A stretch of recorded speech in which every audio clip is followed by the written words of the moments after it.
حمد و تعریف و توصیف اللہ جل مجدہ الکریم کی ذات بابرکات کے لیے، جو خالق کائنات بھی ہے اور مالک ششرہات بھی۔ اللہ جل وعلا کی حمد و ثنا کے بعد رسول رحمت، شفیع معظم، نبی محتشم، حضور ختم المرتبت صلی اللہ علیہ وآلہ وسلم کے حضور ناز میں اپنی عقیدتوں، ارادتوں اور محبتوں کا خراج پیش کرنے کے بعد، واجب الاحترام عالی مرتبت محتشم سامعین و حاضرین، السلام علیکم ورحمۃ اللہ وبرکاتہ۔ سورۃ الاعلیٰ سے چند آیات آپ کے سامنے تلاوت کرنے کا شرف پایا، اور مخصوص وقت میں جو ہمارے درس قرآن کا متعین وقت ہوتا ہے 40 سے لے کر 45 منٹ تک کا، اس وقت میں انشاءاللہ میں آپ کے سامنے ان آیات کے حوالے سے کچھ ضروری باتیں آپ کے گوش گزار کروں گا۔ اللہ تعالی میری زبان پر کلمۃ الحق جاری فرمائے۔ مجھے ان 40-45 منٹ کے لیے آپ کی بھرپور توجہ اور انہماک مطلوب ہے، اور ہم مل کے کوشش کریں گے کہ قرآن مجید کے اس پیغام کو سمجھ پائیں، اور یہ دعا ہے ہماری کہ اللہ مجھے اور آپ سب کو کتاب رحمت کے پیغام برحق پہ عمل کی توفیق ارزانی کرے۔ سورہ الاعلیٰ کی ان آیات میں ہمیں فلاح حاصل کرنے کا پورا نصاب عطا کیا گیا ہے۔ قرآن مجید میں جو فلاح کا لفظ ہے، جس کا عمومی ترجمہ کامیابی کیا جاتا ہے، اور فلاح دین اور دنیا دونوں جہانوں کی کامیابی کا مجموعہ ہے، تو یہ فلاح کیسے ہم حاصل کر سکتے ہیں؟ سب سے پہلے تو یہ بات ذہن میں رکھیے کہ ہمارا دین ایک مکمل، کامل اور اکمل دین ہے، اور ہمیں دونوں جہانوں کی کامیابی کا راستہ دکھاتا ہے، اور عملی جد و جہد کا سبق اور درس فراہم کرتا ہے۔ ایسا نہیں ہے کہ ہم آخرت حاصل کریں اور اس کے لیے دنیا کو برباد کر بیٹھیں تبھی آخرت حاصل ہوگی، اور نہ ہی ایسا ہے کہ ہم دنیا کو ہوئی مقصود و مراد بنا لیں اور آخرت سے ہم غافل ہو جائیں۔ دین اور دنیا ایک ہی مرکز پہ جمع ہیں۔ اللہ کے محبوب علیہ السلام کی خدمت میں ایک صاحب حاضر ہوئے، اور وہ بہت زیادہ کمزور تھے۔ ان کی کمزوری کو استعارتاً بیان کیا گیا کہ چوزے کی طرح کمزور تھے، یعنی بہت زیادہ کمزور تھے۔ تو ان کو دیکھا تو حضور علیہ السلام نے ارشاد فرمایا کہ تم نے اللہ سے کوئی دعا تو نہیں مانگی؟ اس نے کہا جی، میں نے اللہ سے ایک دعا مانگی تھی، وہ دعا شاید قبول ہو گئی ہے۔ فرمایا کیا دعا مانگی تھی؟ اس نے کہا میں نے رب سے عرض کیا تھا، مالک میری دنیا کو اس طرح بنا دے کہ آخرت کے حصے کے دکھ بھی دنیا میں ہی ڈال دے، تاکہ میری آخرت صاف ہو جائے اور میں سرخرو ہو جاؤں، اور جو میرے اوپر آنے والی مصیبتیں ہیں، آلام ہیں، مصائب ہیں، وہ دنیا میں ہی ڈال کر کے مجھے یہیں فارغ کر دے، یہیں دھل جاؤں اور آخرت میری صاف ہو جائے۔ تو شاید یہ میری دعا قبول ہو گئی، تو مجھے بہت ساری بیماریوں نے گھیر لیا ہے، بہت ساری مشکلوں نے، بہت سارے مصائب نے، اپنوں بیگانوں کی طرف سے آنے والی تکلیفوں نے مجھے بہت زیادہ ستایا ہے، دکھ دیا ہے، تو شاید میری یہ دعا قبول ہو گئی۔ تو بظاہر تو بہت اچھی بات تھی کہ اس نے آخرت صاف کر لی، دنیا جیسے تیسے گزر ہی جائے گی، لیکن میرے اور آپ کے آقا و مولا حضور ختمی المرتبت صلی اللہ علیہ وآلہ وسلم اس کی اس بات کو سن کر خوش نہیں ہوئے اور فرمایا کہ تو نے یہ کیوں کہا کہ آخرت کے حصے کے دکھ بھی دنیا میں آ جائیں؟ تو نے یہ کیوں نہیں کہا ربنا آتنا فی الدنیا حسنۃ وفی الآخرۃ حسنہ؟ اللہ مجھے اس دنیا میں بھی حسنات عطا کر دے، آخرت میں بھی حسنات عطا کر دے۔ تو دنیا میں ہم اذیتیں سہنے کے لیے، دنیا میں ذلت سہنے کے لیے نہیں آئے۔ اگر بیماری، تکلیف، دکھ، پریشانی آ جائے تو صبر کے ساتھ اور متانت کے ساتھ اس کا مقابلہ کریں گے اور اس کو برداشت کریں گے حوصلے کے ساتھ۔ لیکن اللہ سے ہم کبھی بھی ان چیزوں کا مطالبہ نہیں کریں گے۔ صلی اللہ العافیہ، فرمایا اللہ سے ہمیشہ عافیت مانگو، کبھی جنگ نہ مانگو، کبھی لڑائی نہ مانگو، کبھی بیماری نہ مانگو، جب بھی مانگو اس سے عافیت طلب کرو۔ لیکن اگر بیماری آ جائے تو پھر استقامت سے، صبر سے، حوصلے سے اس بیماری کے وقت کو، لمحات کو، شدت کو کاٹو۔ جنگ طلب نہ کرو، لیکن جنگ ڈال دی جائے تمہارے اوپر تو پھر اس کو پوری پامردی اور جرأت کے ساتھ مقابلہ کرو اور جنگ لڑو۔ تو ہمیں امن، عافیت طلب کرنے کی ترغیب دی گئی ہے، اپنے آپ کو مشکلوں میں خام خواہ ڈالنے سے ہمیں روکا گیا ہے۔ صلی اللہ العافیہ، اللہ سے ہمیشہ عافیت طلب کرو، رزق حلال مانگو، رزق وسیع مانگو، رزق سہل مانگو، رزق مبارک مانگو، رزق فراواں مانگو، صحت مانگو، عافیت مانگو، امن اور خیریت طلب کرو۔ تو دنیا کے اندر بھی خیریت ہو، آخرت کے اندر بھی خیریت ہو، ان دونوں چیزوں کے مجموعے کو عربی کے اندر فلاح کہا جاتا ہے۔ تو وہ فلاح دارین سے بھی اس کو تعبیر ہم کرتے ہیں کہ دونوں جہانوں کی کامیابی۔ تو دونوں جہانوں کی کامیابی نصیب کیسے ہوگی؟ تو ایک تو یہ طے ہوا کہ دنیا بری بات نہیں ہے اگر وہ دین کے تابع ہو۔ رومی علیہ رحمہ نے کہا تھا چیس دنیا از خدا غافل بدن، دنیا ہے کیا؟ خدا سے غافل ہونے کا نام دنیا ہے۔ اور اگر میں یہاں بیٹھ کر خدا سے غافل ہوں تو یہ دنیا داری کر رہا ہوں۔ میرا مقصد آپ سے حصول زر ہے، میرا مقصد آپ کے دلوں کو اپنی ذات کی طرف موڑنا ہے، تو پھر میں یہاں بیٹھ کے دنیا داری کر رہا ہوں۔ اور اگر میں دکان پہ بیٹھا ہوں اور میرا مقصد اپنے آپ کو سوال کی ذلت سے بچانا اور اپنے بچوں کی کفالت اور ضرورت، وہ ذمہ داریاں جو ہیں ان کو پورا کرنا، اور ضرورت سے زائد ہے تو معاشرے کے ان طبقات تک ان وسائل کو پہنچانا جو ان سے محروم ہیں، یہ تین مقاصد اگر مجھے ملحوظ ہیں اور میں رزق حلال کماتا ہوں، التاجر الصدوق الامین مع النبیین یوم القیامہ، پھر سچا تاجر قیامت کے دن پیغمبروں کے ساتھ اٹھایا جائے گا۔ تو یہ نیت سے فرق پڑتا ہے۔ چور اور چوکیدار دونوں رات کو جاگتے ہیں، لیکن نیت کے فرق سے ایک چور کہلاتا ہے، ایک چوکیدار کہلاتا ہے۔ تو اگر میری نیت یہاں بیٹھ کر کے آپ تک اللہ کے سچے دین کا ابلاغ کرنا، اس نیت کے ساتھ کہ اللہ کی مخلوق ہے اور میرا فریضہ ہے تو میں نے ان تک پہنچانا ہے، تو مجھے اللہ جو درجے دے گا، جو عطا فرمائے گا، تو وہ میرے اللہ کی رحمتیں ہیں، تو میرا یہ دین ہے۔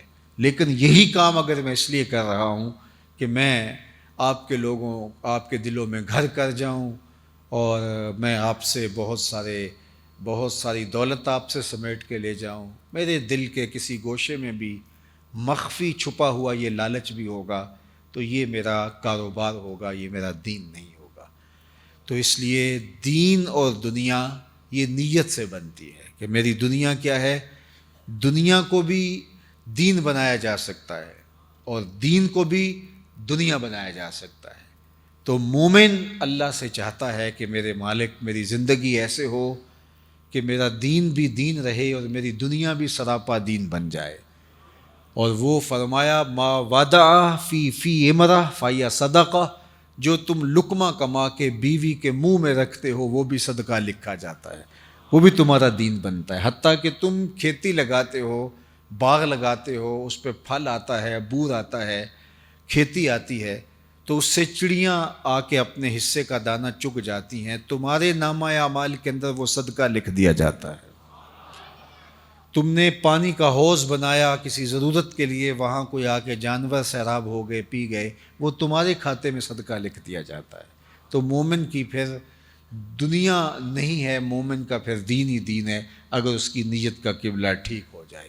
تو ہم اللہ سے عرض گزار ہوتے ہیں، مالک ہمیں اس دنیا میں بھی عزت دے، سرخروئی دے، ہم ذلیل ہونے کے لیے نہیں، ہم باوقار زندگی گزارنے کے لیے تیرے سے درخواست کرتے ہیں، اور آخرت میں بہترین عطا فرما دے۔ تو اس کے لیے اللہ نے جو جامع لفظ استعمال کیا وہ فلاح کا لفظ ہے۔ سورہ المومنون کا ابتدائیہ دیکھیے، وہاں بھی پورا ایک نصاب ہے 11 آیات کے اندر، قد افلح المؤمنون، وہاں پورا نصاب دیا گیا ہے۔ اور یہاں بھی اللہ تعالیٰ نے فلاح کا نصاب دیا ہے، لیکن یہاں قدر اختصار کے ساتھ ہے، لہٰذا میں آپ کے سامنے اسی مضمون کو آپ کے سامنے رکھوں گا۔ قد افلح من تزکا، کامیاب وہ ہوا جس نے اپنے من کو ستھرا کر لیا، جس نے باطن کی ستھرائی کر لی، جس نے اندر کی پاکیزگی کا سامان کر لیا۔ ظاہر کو تو ہم سوار کے رکھتے ہیں، لیکن باطن کی طرف بھی کوئی جھاڑو لے کر آئیں اور دل کے میل بھی نکال پھینکیں، اور اندر کی ستھرائی، عفت، پاکیزگی اور پاک دامنی کا اہتمام کریں۔ یہ ہمارا رب ہم سے متقاضی ہے، اس بات کا ہم سے میرے رب کا تقاضا ہے کہ ہم اپنے اندر کو ستھرا کر لیں۔ فلاح حقیقت میں اسی کا مقصوم ہے جس کی دنیا اور دین دونوں خوبصورت ہو گئے، اور اس نے اپنے باطن کی طرف خاص طور پہ توجہ دی اور اپنا تزکیہ کیا۔ قد افلح من تزکا، کامیاب وہ ہوا جس نے اپنا تزکیہ کیا، جس نے اپنی صفائی کی، جس نے اپنے من کی پاکیزگی کے سامان کیے۔ حضرت عبداللہ بن عمر بن عاص رضی اللہ تعالی عنہ جلیل القدر صحابی ہیں، فرماتے ہیں کہ ہم حضور کی مجلس میں بیٹھے تھے، ہجوم عاشقاں تھا، تو اچانک حضور نے فرمایا کہ صحابہ اگر جنتی دیکھنے کا شوق ہے تو دروازے پہ دیکھو، جو پہلا شخص اب مسجد میں داخل ہوگا وہ جنتی ہوگا۔ تو کہتے ہیں ہم نے دروازے کی جانب دیکھا تو ایک بوڑھا بزرگ تشریف لایا، بائیں ہاتھ میں اس نے جوتا پکڑا تھا اور تازہ وضو کے آثار اس کے چہرے پہ حویدہ تھے۔ خیر مجلس اختتام کو پہنچی، ہم بھی گھروں کو لوٹ گئے اور وہ بھی واپس چلے گئے۔ دوسرا دن آیا، پھر مجلس جمی، پھر آقا نے دوبارہ ارشاد فرمایا کہ اگر کسی نے جنتی دیکھنا ہو تو دروازے پہ نظر رکھے، جو ابھی شخص دروازے سے مسجد میں داخل ہوگا وہ جنتی ہے۔ تو حضرت عبداللہ بن عمر کہتے ہیں میں نے سوچا کل تو وہ بزرگ تھے، دیکھی آج کچھ کون خوش نصیب آتا ہے، لیکن میں نے غور کیا تو وہی والے بزرگ، بائیں ہاتھ میں جوتا پکڑا ہے اور تازہ وضو کے آثار ان کے چہرے پہ حویدہ ہیں۔ تیسرا دن ہوا تو حضور علیہ السلام نے پھر فرمایا اگر جنتی دیکھنے کا شوق ہے تو دروازے پر دیکھو، جو ابھی شخص داخل ہوگا وہ جنتی ہوگا۔ تو ہم نے دیکھا تو تیسرے دن بھی وہی بزرگ اسی حالت میں کہ بائیں ہاتھ میں جوتا اور وضو کے آثار چہرے پہ نمایاں مسجد میں داخل ہوئے۔ مجلس اختتام کو پہنچی، لوگ گھروں کو پلٹنے لگے تو وہ بزرگ بھی اپنے گھر کی جانب چل دیے۔ حضرت عبداللہ بن عمر کہتے ہیں میں ان کے پیچھے چل دیا اور میں نے کہا کہ میں کوئی 2-3 دن آپ کے ساتھ آپ کا مہمان بن کے رہنا چاہتا ہوں، اگر آپ مجھے اس کی اجازت دیں۔ تو اس نے کہا کوئی بات نہیں، آ جاؤ۔ فرماتے ہیں میری لالچ یہ تھی کہ میں دیکھوں اس کا عمل کون سا ہے۔ آقا کریم نے فرمایا جنتی دیکھنے تو دروازے پر، تو تینوں دن یہی برآمد ہوتے رہے، تو کوئی بات تھی نا کہ جس کی وجہ سے حضور نے فرمایا تو کوئی خاص عمل ہوگا۔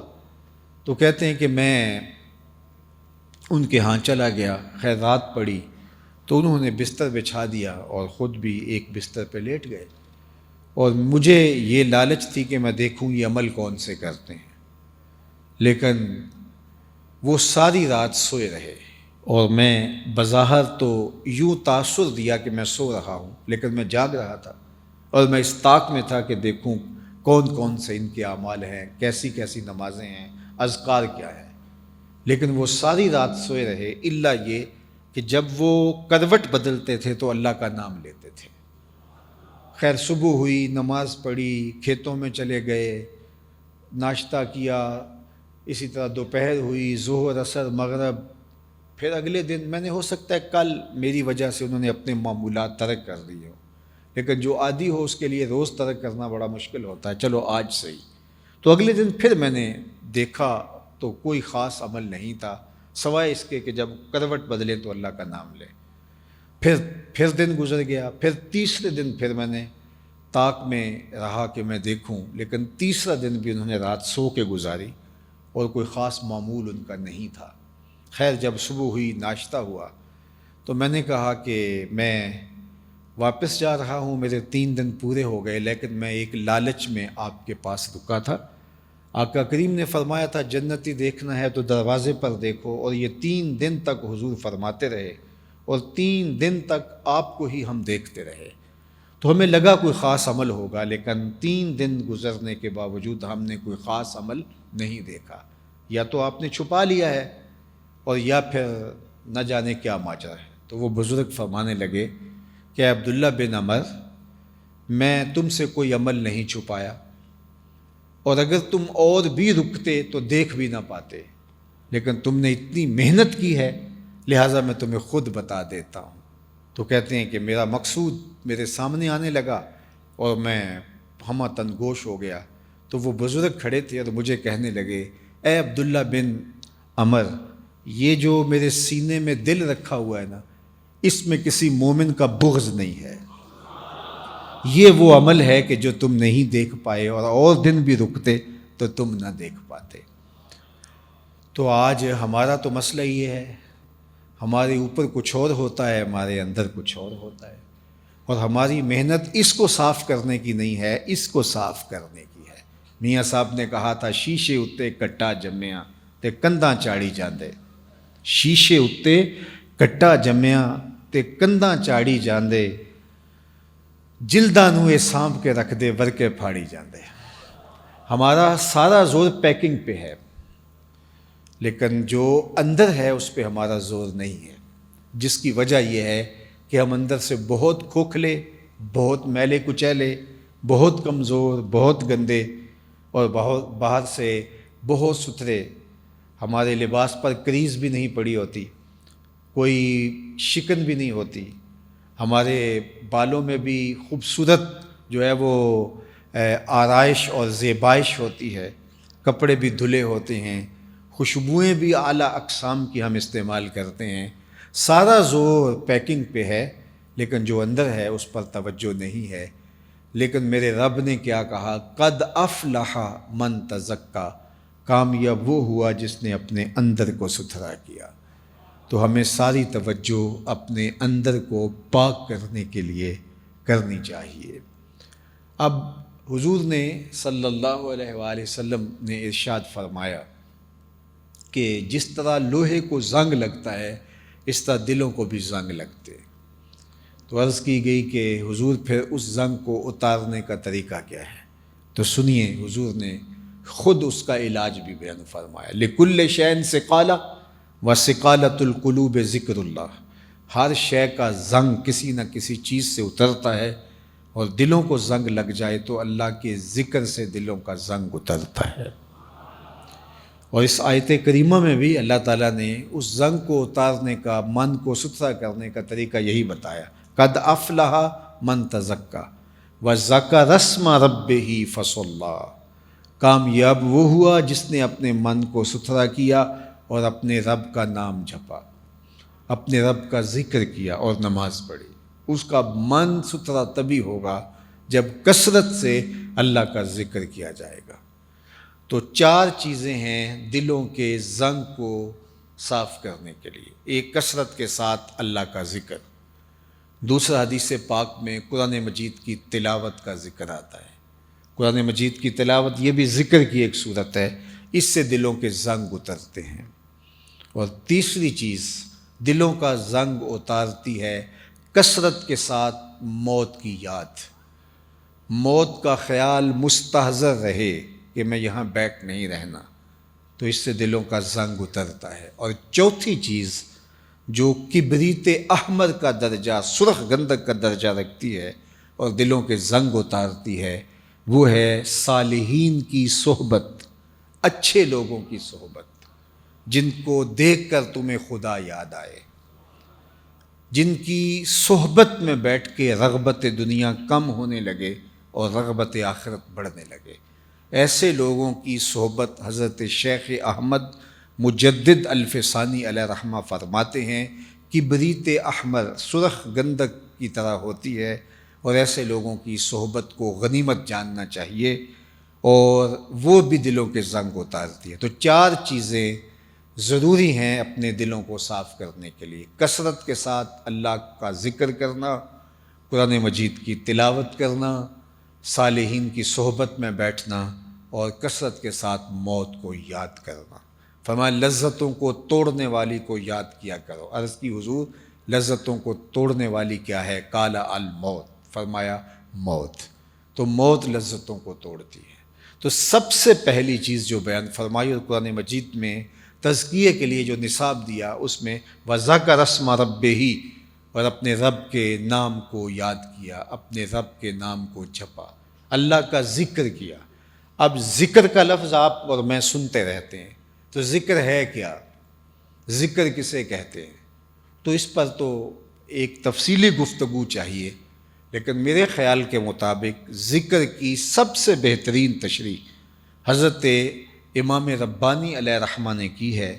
حقیقت الذکر رفع الغفلہ، آپ فرماتے ہیں ذکر کی حقیقت یہ ہے کہ غفلت کا زائل ہو جانا، یعنی انسان کو ہر وقت یہ خیال مستحضر رہے، ہر وقت انسان اس سوچ میں رہے کہ میرا کوئی خالق ہے اور میں اس کا بندہ ہوں، اور غفلت کا زائل ہو جانا اور استحضار اس کا رہنا، یہ ذکر ہے۔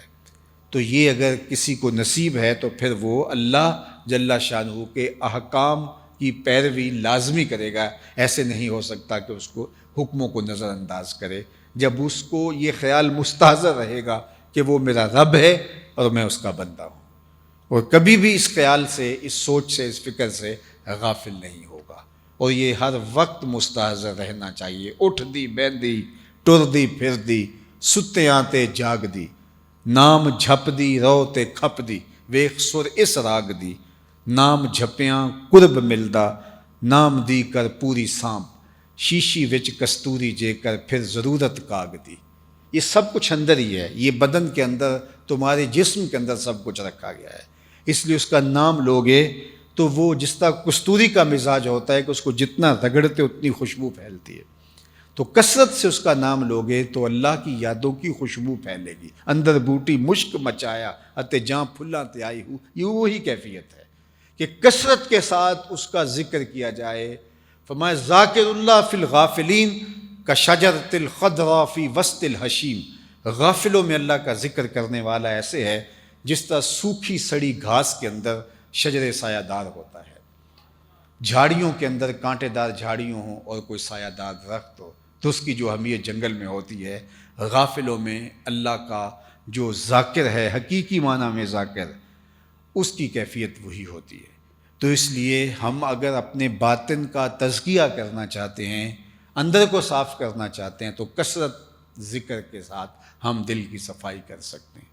حضرات صوفیہ کہتے ہیں کہ جب کوئی بندہ ایک مرتبہ کہتا ہے اللہ، تو اللہ تعالیٰ اس کی طرف 70 بار نظر رحمت سے دیکھتا ہے، اور جب وہ نظر رحمت سے دیکھتا ہے تو بندے کے کتنے گناہ جل کے راکھ ہو جاتے ہیں۔ تو اس لیے اگر کوئی چاہے کہ میرا دل ستھرا ہو جائے تو وہ کثرت کے ساتھ اپنے رب کا ذکر کرے۔ پھر اس کے بعد فرمایا فصلی اللہ، اور نماز پڑھے۔ نماز بھی ذکر کی ایک صورت ہے، اقم الصلاۃ لذکری، فرمایا کہ میری یاد کے لیے نماز پڑھو۔ یاد اللہ کے حضور حاضری ہے نماز، اور استحضار قلب کے ساتھ نماز انسان کے دل کے زنگ کو اتارتی ہے۔ اس لیے جو شخص اللہ جل شانہ کا ذاکر ہوگا وہ کبھی بھی نماز سے غافل نہیں ہو سکتا، کبھی ممکن ہی نہیں ہے کہ اس سے یہ چھوٹ جائے، اس لیے کہ اس کا حکم میرے اللہ نے دیا ہے۔ سالک کو ابتداً وہ حظ، وہ لطف، وہ کیفیت نصیب نہیں ہوتی، لیکن اس سے کوئی فرق نہیں پڑتا، اللہ کا حکم سمجھ کے جب بندہ ادا کرتا ہے۔ میرے اور آپ کے آقا و مولا نے ہمیں جو حکم دیا وہ یہ تھا، سلو کما رأیتمونی اصلی، سلو کما رأیتمونی اصلی، جس طرح تم مجھے نماز پڑھتے ہوئے دیکھتے ہو ایسے نماز پڑھو۔ یہ نہیں کہا کہ جس طرح میں نماز پڑھتا ہوں ایسے نماز پڑھو، پھر تو مشکل ہو جاتا کہ کون اس طرح نماز پڑھے جس طرح حضور پڑھتے ہیں صلی اللہ علیہ وآلہ وسلم۔ کہا جس طرح تم مجھے پڑھتا ہوا دیکھتے ہو تم اس کی نقل کرو اور اس کی طرح پڑھو۔ حضرت محدث کچھوچوی علیہ رحمہ سے ان کے ایک مرید نے کہا، حضرت میں نماز پڑھتا ہوں لیکن مزہ نہیں آتا، حظ نہیں ملتا، لطف نہیں آتا۔ تو آپ نے اس سے کہا، وہ بڑا پریشان تھا کہ نماز تو پڑھتا ہوں لیکن حظ نہیں ملتا، لطف نہیں ملتا۔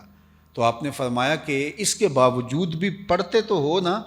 اس نے کہا جی وہ تو اللہ کا حکم ہے اور شریعت کی طرف سے لازم ہے میرے اوپر، وہ تو فریضہ ہے، وہ تو میں پڑھتا ہوں لیکن مزہ نہیں آتا۔ تو محدث کچھوچوی علیہ رحمہ جھومنے لگے، فرمایا واہ واہ، تم لطف اور مزے کے بندے نہیں اللہ کے بندے ہو، تمہیں مزہ نہیں آتا پھر بھی پڑھتے ہو، اس کا مطلب ہے تم مزے اور لطف کے لیے نہیں پڑھ رہے، تم رب کے لیے پڑھ رہے ہو۔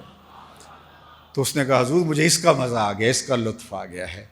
تو بعض کا تو ایسا ہوتا ہے کہ بندہ کہہ رہا ہے کہ یار میں پتہ نہیں میری نماز قبول ہے کہ نہیں، ٹکرے مار رہا ہوں، وہ کیفیت ہی نہیں ہے۔ تو وہ کیفیت نصیب ہو نہ ہو، کنڈا کھڑکاتے رہنا چاہیے، کبھی تو در کھلے گا نا، یہ چھوڑنا نہیں چاہیے، اس کے حضور پیشانی رگڑتے رہنا چاہیے۔ یہ توفیق ہے، اس سے بڑھ کر کیا کہ وہ بندے کو اپنی چوکھٹ پہ بلا لے۔ لیکن ہم نے دیکھا ہے کئی باشعور لوگ، ان سے گفتگو کرو سیاست پر، ان سے گفتگو کرو معاشرت پر، اقتصادیات پہ بات چلے یا جغرافیے پہ گفتگو ہو، انسانی اخلاقیات اور اقدار پہ بات ہو یا کسی موضوع پہ، لگتا ہے کہ یہ اس دور کا افلاطون ہے، لیکن ہم دیکھیں گے کہ نماز کا وقت ہوگا تو چپکے سے کھسک جائے گا۔ تو یہ اتنی سی بات اس کو سمجھ نہیں آتی، تو یہ اللہ کی توفیق سے ممکن ہوتا ہے، جس کو وہ چاہتا ہے اس کو اپنی چوکھٹ پہ بلا لیتا ہے۔ جس زمانے میں بڑی گہما گہمی ہوتی تھی اسٹیشن کے اوپر، تو لاہور اسٹیشن کے سامنے ایک مسجد ہے، تو عصر کی نماز کا وقت تنگ ہو رہا تھا اور کلی نے سامان اٹھایا ہوا تھا بڑا پکا نمازی۔ تو جب مسجد کے قریب سے گزرنے لگا، میکلوڈ روڈ پہ کہیں اس نے جا کے سامان دینا تھا، تو جس کا سامان اٹھایا تھا اسے کہا کہ 2 منٹ لگیں گے، اگر تم کہو تو میں نماز پڑھ لوں، وقت تنگ ہو رہا ہے۔ اس نے کہا ٹھیک ہے، سامان رکھا، اب وہ بابا جی اندر نماز پڑھنے لگے۔ نماز تھوڑا جو ہے وہ بڑے سکون سے پڑھتے تھے، تو 4 رکعتیں بڑے سکون سے پڑھی، اور یہ بار بار وہ جہاں جوتے اتارتے ہیں وہاں سے جا کے اندر جھانکتا ہے کہ بابا جی ابھی آئے نہیں ہیں۔ تو خیر بابا جی نے سلام پھیرا، اور اس کے بعد تسبیحات فاطمہ پڑھنے کا بھی ان کا ذوق تھا، تو وہ جلدی جلدی پڑھنے لگ گئے۔ اس کے صبر کا پیمانہ چھلک گیا، کافی دیر سے انتظار کر رہا تھا۔ تو اب یہ تھوڑا سا اندر کی طرف جھانک کر کے کہتا ہے بابا آ بھی جاتے نو کیڑی شے باہر نہیں آن دیندی۔ تو بابے نے پیچھے پلٹ کے دیکھا تو وہی صاحب تھے، کہا پتر جڑی شے تینوں اندر نہیں آن دیندی۔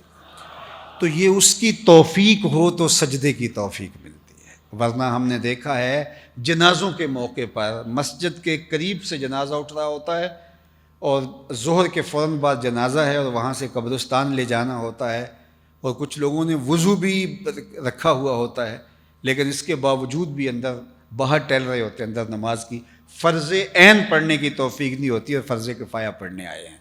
تو اس کا مطلب کیا ہے؟ اللہ توفیق ہی نہیں دیتا۔ میرے والد گرامی سے کسی نے کہا حضور میں نماز پڑھنا چاہتا ہوں، صبح جاگ نہیں آتی۔ فرمانے لگے ارادہ پکا ہو تو نیند نہیں آتی، تم کہتے ہو جاگ نہیں آتی۔ صبح سبزی منڈی جانا ہو تو جاگ آ جاتی ہے۔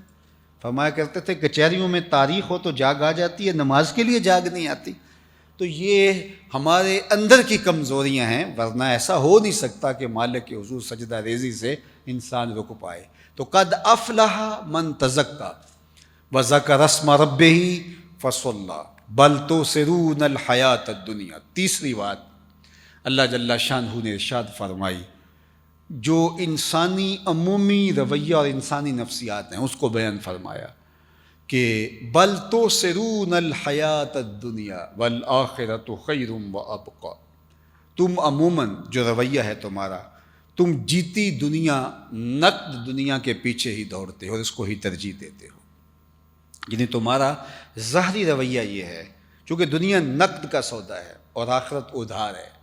شیطان کہتا ہے اب چوری کر اب مال ملے گا، اب بدکاری کر اب لطف آئے گا۔ اللہ نے وعدے ہمیں آخرت کے لیے، بہت ساری چیزوں کے وعدے آخرت میں دیے۔ غور و فکر کرنے والوں کے لیے کافی ہے، دنیا میں بھی اللہ تعالیٰ جل شانہ کی کرم نوازیوں کا می برستا ہے۔ لیکن خیر بہت سارے امور ہیں کہ اللہ تعالیٰ نے اس کا سودا ادھار پہ رکھا ہوا ہے، اور دنیا کے اوپر شیطان کہتا ہے یہ نقد سودا ہے۔ تو انسان اس جیتی دنیا کے نقد سودے کی طرف بھاگ پڑتا ہے، یہ اس کی نفسیاتی کمزوری ہے۔ تو فرمایا بل تؤثرون الحیات الدنیا، تم دنیا، جیتی دنیا کو ترجیح دیتے ہو، والآخرۃ خیر وابقی، حالانکہ آخرت بہتر بھی ہے اور دائمی بھی۔ اب دو چیزیں یہاں بیان فرمائیں، اور میری گفتگو ان دو چیزوں کو بیان کرنے کے بعد اپنے اختتام کی طرف بڑھ جائے گی، تو اس پر میں آپ کی توجہ چاہوں گا۔ فرمایا کہ تم جیتی دنیا کے پیچھے بھاگتے ہو، سویر سے لے کر شام تک، شام سے لے کر سویر تک۔ اپنی زندگی کی تگ و تاز دیکھ لو، کس طرح انسان سویر سے لے کر شام تک بھاگتا ہے، کتنی محنت کرتا ہے۔ کہتا تو یہ ہے کہ میں 2 وقت کی روٹی کے لیے بھاگ رہا ہوں، تو 2 وقت کی روٹی کے لیے اتنا تردد نہیں کرنا پڑتا، اور بہت سارے تقاضے ہیں ہمارے نفس کے جن کو پورا کرنے کے لیے ہم نے اپنے آپ کو جو ہے وہ کولو کے بیل کی طرح جوت دیا ہے، حالات کے جو ہے وہ رحم و کرم پہ چھوڑ دیا ہے۔ اور جو آخرت ہے وہ کیا ہے؟ فرمایا والآخرۃ خیر وابقی، 2 لفظ بیان کیے، خیر اور ابقی۔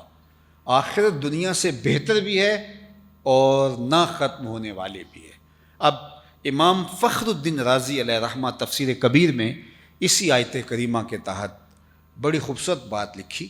آپ فرماتے ہیں دنیا کے ہیرے بھی ہوں اور آخرت کی ٹھیکریاں بھی ہوں تو وہ زیادہ قیمتی ہے۔ کیوں؟ اس لیے کہ وہ دائمی ہے، چونکہ یہ یہاں رہ جانے والی۔ ایک شخص کی جیب میں 1 کروڑ روپیہ ڈال دیا جائے لیکن وہ اس کا نہ ہو، اور ایک شخص کی جیب کے اندر جو ہے وہ چند روپے ہوں لیکن اس کے ہوں، تو اس کا تو پھر وہی ہوا، اس کے لیے تو قیمتی وہی ہوا جو اس کا ہے۔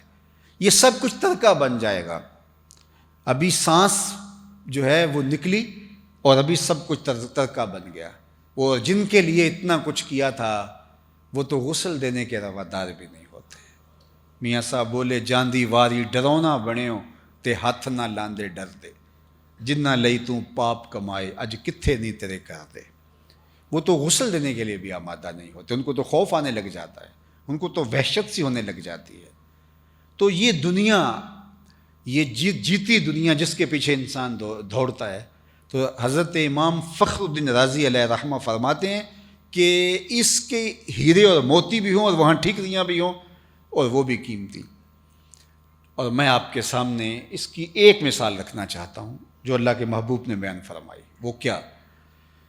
اللہ کے محبوب نے ارشاد فرمایا کہ جنت میں، یہ جنت کی پراپرٹی ویلیو ہے جو اللہ کے محبوب نے بیان فرمائی۔ میں تو شعبے کا شخص نہیں ہوں، لیکن جو اس شعبے سے وابستہ ان سے پوچھئے کہ باہر دور دیہاتوں میں کوئی 2-4 ایکڑ فروخت کریں تو آپ کے شہر اسلام آباد کے اندر کوئی 1 یا 2 کنال کا پلاٹ آتا ہوگا اس کے مقابلے کے اندر، اور وہ بھی وہاں سے فروخت کر کے کسی کمرشل جگہ پہ اس کو خریدے تو ہو سکتا ہے کہ وہ مرلوں میں سمٹ جائے، اور اگر آپ حرم کے آس پاس لینا چاہیں، سب سے قیمتی جگہ وہ ہیں، تو وہاں ہو سکتا ہے فٹوں میں ملیں آپ کو۔ تو جگہ جگہ کی پراپرٹی ویلیو ہے۔ دیہات کے اندر اتنے پیسوں کے اندر کتنے مربع آ گئے، شہر میں چند کنالیں آئیں اور حرم کے آس پاس چند فٹ آئے۔ اب جنت کی پراپرٹی ویلیو کیا ہے؟ یہ تو وہی بیان کرے گا جو جنت کو جانتا ہے۔ تو اللہ کے محبوب نے جنت کی پراپرٹی ویلیو بیان کی، سنیے۔ فرمایا جس کو جنت میں ایک کوڑا رکھنے کی جگہ مل گئی، ایک ڈنڈے جتنی جگہ، ایک کوڑے کی جتنی رسی ہوتی ہے، صرف اتنی جگہ جس کو جنت میں مل گئی، دنیا و ما فیہا سے وہ جگہ زیادہ قیمتی ہے۔ یہ پراپرٹی ویلیو اللہ کے محبوب نے بیان فرمائی۔ کوڑے جتنی جگہ اگر کسی کو مل گئی جنت میں، دنیا و ما فیہا، دنیا 7 بر اعظموں پہ پھیلی ہوئی دنیا کے اندر لوگوں کے پاس ذاتی سرمائے، مالیاتی اداروں کے پاس مال، پہاڑوں کی کوکھ میں چھپے ہوئے خزانے، صحراؤں میں، پہاڑوں میں، دریاؤں میں، سمندروں کی تہوں میں چھپے ہوئے قیمتی موتی، اس کائنات کے اندر جو کچھ ہے سب کی قیمت لگائی لی جائے اور جنت میں ایک ڈنڈا رکھنے کی جگہ، ایک کوڑا رکھنے کی جگہ، کیا اس کو خرید پائیں گے اتنی قیمت سے؟ میرے حضور نے فرمایا یہ اس سے بھی قیمتی ہے، دنیا و ما فیہا سے زیادہ قیمتی ہے۔ اللہ اکبر، یہ صحاح کی روایت ہے۔ اور جنت میں سب سے کم جگہ کس کے پاس ہوگی؟ ذرا دیکھیے، یہاں کسی کے پاس بہت کم جگہ ہوگی تو وہ 3 مرلے کا پلاٹ ہوگا، کسی کے پاس 10 مرلے کا پلاٹ ہوگا، ہو سکتا ہے کوئی اس سے بھی کم جگہ کا مالک ہو، لیکن جنت میں سب سے کم پراپرٹی کس کی ہوگی؟ صحیح بخاری اٹھائیے، جنت میں اس شخص کا ذکر کیا گیا جس کے پاس سب سے کم پراپرٹی ہے، اور وہ کون شخص ہے؟ جو سب سے آخر میں جنت میں جائے گا، جہنم کے رگڑے سہ سہ کے سب سے آخر میں جہنم سے نکالا جائے گا اور سب سے آخر میں جنت میں جائے گا۔ ایک روایت میں فرمایا کہ میں اس کا نام بھی جانتا ہوں، لیکن سند کے اعتبار سے اس حدیث کو علماء نے کہا کہ ضعیف ہے، لہٰذا میں اس کو ذکر نہیں کر رہا، لیکن جو روایت میں آپ کے سامنے رکھا ہوں یہ صحیح بخاری کی ہے۔ جنت میں سب سے کم پراپرٹی اس کی ہوگی جو سب سے آخر میں جہنم سے نکالا جائے گا اور سب سے آخر میں جنت میں جائے گا۔ اور حدیث پاک میں آتا ہے کہ جب وہ جہنم سے نکالا جائے گا تو اللہ تعالیٰ جل شانہ سے کہے گا کہ بتا تیری کوئی آرزو، حالانکہ جہنم میں سب سے آخر سے وہی نکالا گیا ہوگا جس نے دنیا میں جی بھر کے گناہ کیے ہوں گے، کوئی حسرت رہ نہیں گئی ہوگی، لیکن پھر بھی اس کی بہت ساری حسرتیں رہ گئی ہوں گی۔ وہ غالب نے کہا تھا ہزاروں خواہشیں ایسی کہ ہر خواہش پہ دم نکلے، بہت نکلے میرے ارمان لیکن پھر بھی کم نکلے۔ اللہ اسے کہے گا بتا تجھے کیا چاہیے، تو وہ کہے گا مالک یہ فہرست بیان کرے۔ اللہ فرمائے گا لکا ما تمنیتا، جو تو نے تمنائیں کی میں نے تجھے کو عطا کیا، اب تو جنت میں چلا جا۔ اس کو تو یہ ہوگا کہ مجھے اگر سایہ دیوار جنت میں بھی جگہ مل جائے تو غنیمت ہے، آراف میں بھی جگہ مل جائے تو غنیمت ہے، چے جائے کہ جنت میں۔ اور جنت میں بھی اگر جانا نصیب ہوتا ہے، کوئی جھونپڑا 2 مرلے کا مل جائے، کٹیا مل جائے تو کافی ہے، لیکن اسے کیا خدا کہے گا جنت میں چلا جا، اور جنت میں تیرے لیے اس دنیا سے 10 گنا جگہ ہے۔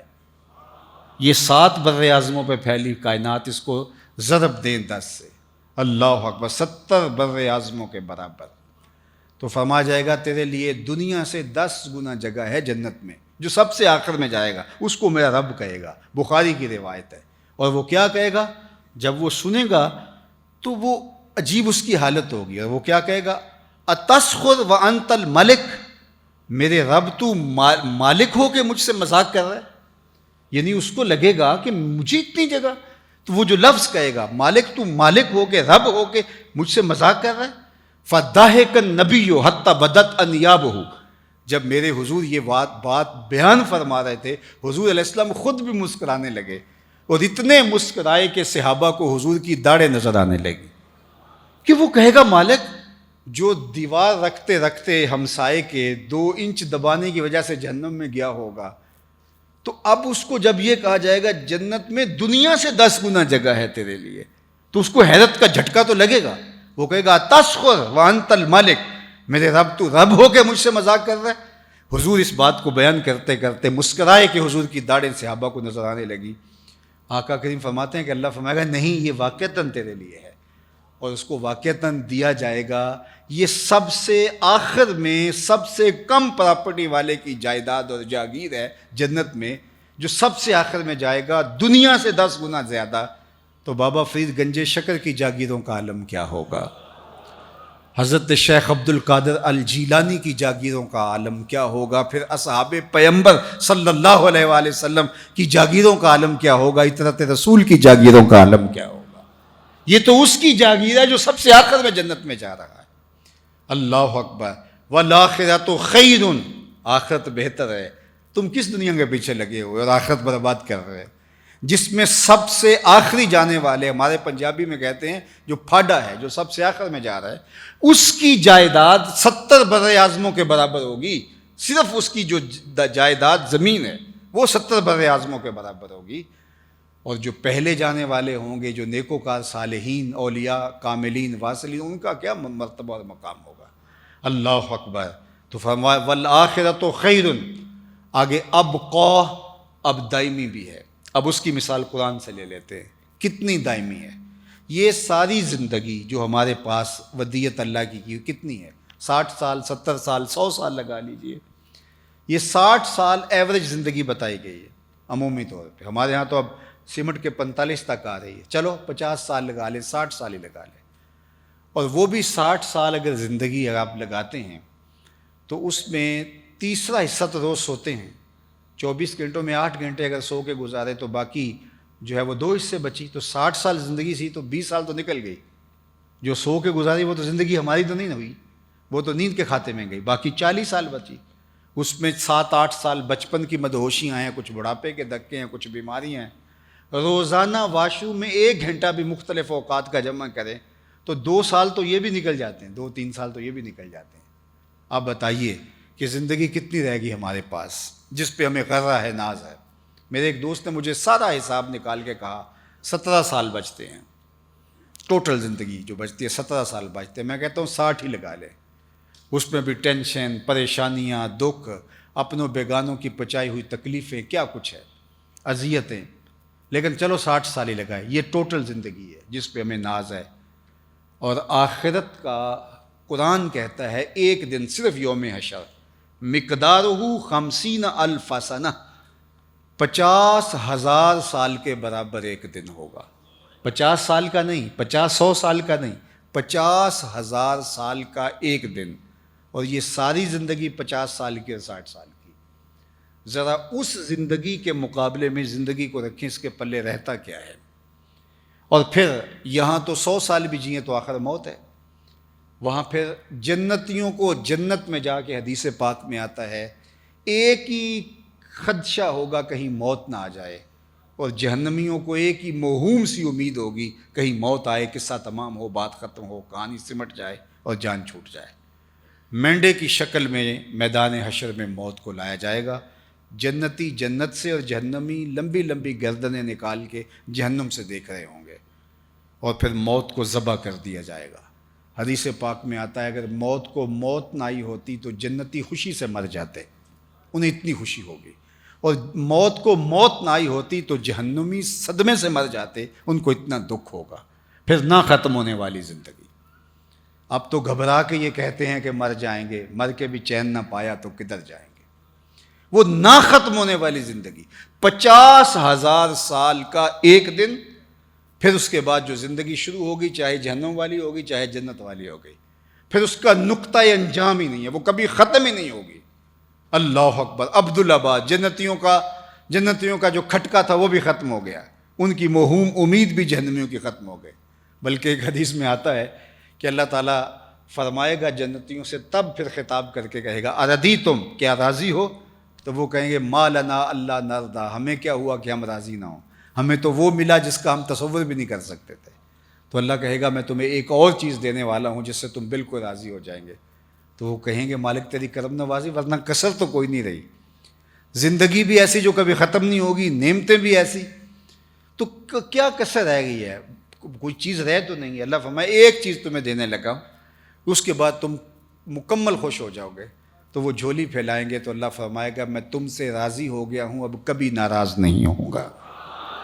یہ ان کو جب خوشی دی جائے گی تو پھر وہ نہال ہو جائیں گے کہ ایک موہوم سا کہیں کسی گوشے میں خیال ہو سکتا تھا کہ اللہ کبھی ناراض ہو جائے تو نکال دیا جائے، تو کہا کہ اب میں کبھی بھی تم سے ناراض نہیں ہوں گا۔ اللہ اکبر۔ تو زندگی تو پھر وہ زندگی ہے۔ اسی لیے خندق کھودتے صحابہ پر جب پیار آیا تو یہی کہا حضور نے دعا دیتے، اللہم ان العیش عیش الآخرہ فاغفر للانصار والمہاجرہ، اے اللہ زندگی تو آخرت کی زندگی ہے، میرے انصار کو بھی بخش دے، میرے مہاجروں کو بھی بخش دے۔ تو صاحبو یہ زندگی بھی اچھی خوبصورت باوقار گزارو، اللہ آپ کو عزتیں بھی دے، اولاد سے بھی نوازے، آپ کو فراواں دولت بھی عطا کرے، آپ کو آسودگی بھی دے، ذہنی آسائش اور راحت اور بہاریں بھی عطا کرے، آپ کے دوستوں کا حلقہ بھی وسیع ہو، آپ کے رشتہ دار آپ سے پیار کرنے والے ہو، بھائیوں میں منافرت نہ ہو بلکہ باہمی محبت ہو، خاندان جڑا ہوا ہو، ایک دوسرے کے لیے تمہارے دل میں کشادگی ہو، اللہ تمہیں ہر خیر اور ہر برکت عطا فرمائے۔ لیکن دوسری بات کہ ہماری آخرت اچھی ہو، اور آخرت اچھی کرنے کے لیے اس دنیا کی زندگی کو اچھا بنانا پڑے گا۔ جنت تب بنے گی اگر اس دنیا کو لوگوں کے لیے جنت بنائیں گے، اور اگر اس دنیا کی زندگی کو لوگوں کے لیے ہم نے جہنم بنا کے رکھا تو ہم جنت کے حقدار کیسے ہو سکتے ہیں؟ اس لیے مسلمان کی تعریف ہی یہ کی گئی ہے، المسلم من سلم المسلمون من لسانہ و یدہ۔ مسلمان کون ہوتا ہے؟ جس کے ہاتھ سے، جس کی زبان سے دوسرا مسلمان محفوظ ہو۔ میں اور آپ اپنے آپ سے پوچھ سکتے ہیں، میں نے پوری تقریر میں آپ سے ہاتھ کھڑے نہیں کروائے، اب بھی نہیں کہتا، لیکن اپنے ضمیر کو تو آواز دے کے پوچھ سکتے ہیں، کیا میرے رویے کی وجہ سے میرا بھائی مجھ سے تنگ تو نہیں ہے؟ میرا ہمسایہ مجھ سے تنگ تو نہیں ہے؟ میرے ماتحت کام کرنے والے مجھ سے اذیت میں مبتلا تو نہیں ہے؟ میرے سینے کے اندر حسد، بغض اور نفرت کے الاؤ روشن تو نہیں ہے؟ کیا میری زندگی لوگوں کے لیے خیر کا ذریعہ ہے؟ مومن کی ایک تعریف حضور علیہ السلام نے یہ بھی کی، بلکہ فرمایا، اس کو حکم دیا کہ خیر کی چابی بن جاؤ اور شر کا تالا بن جاؤ۔ یعنی مومن کو ترغیب دیتے ہو، کتنا جامع جملہ ارشاد فرمایا کہ مفتاح خیر بن جاؤ، مفتاح خیر، خیر کی چابی بن جاؤ اور شر کا تالا بن جاؤ۔ تمہاری وجہ سے جہاں بدی بھی ہو رہی ہو تم جاؤ، تمہاری وجہ سے لوگ جو ہیں وہ خاموش ہو جائیں۔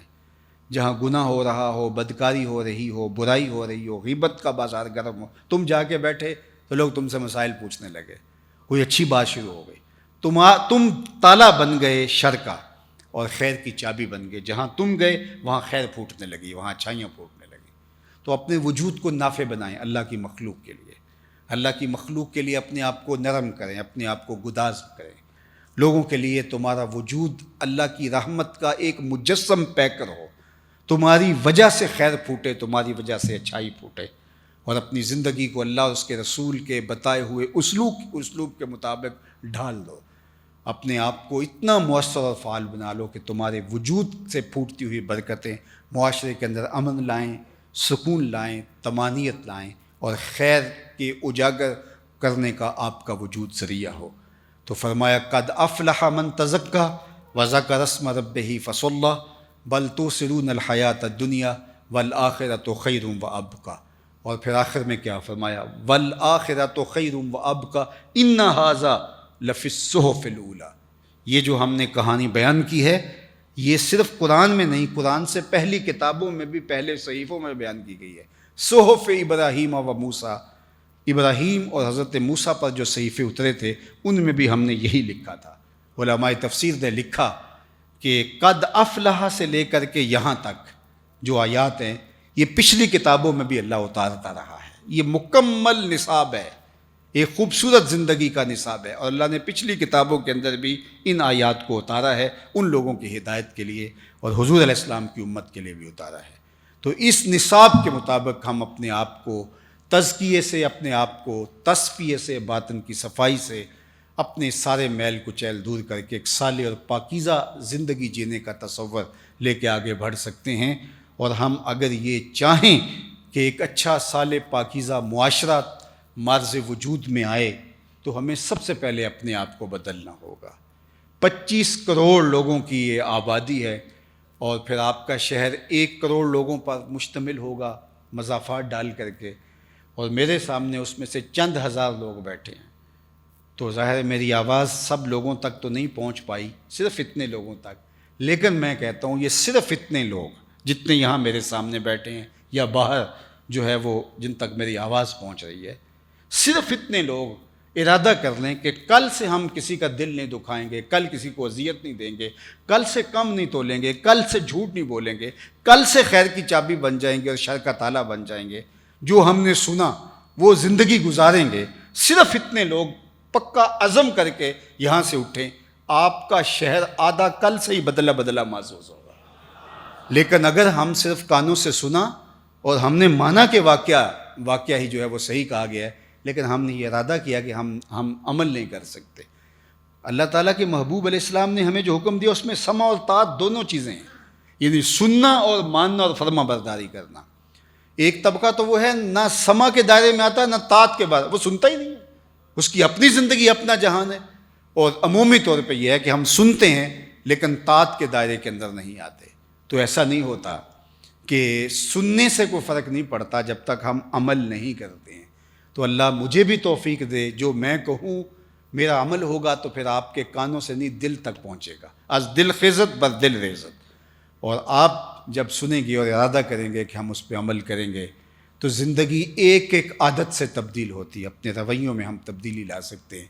اللہ مجھے آپ کو اپنی رحمتوں کے سائے میں رکھے اور میرے وطن کی خیر کرے، اس مشکل وقت میں اپنی پناہ نصیب کرے۔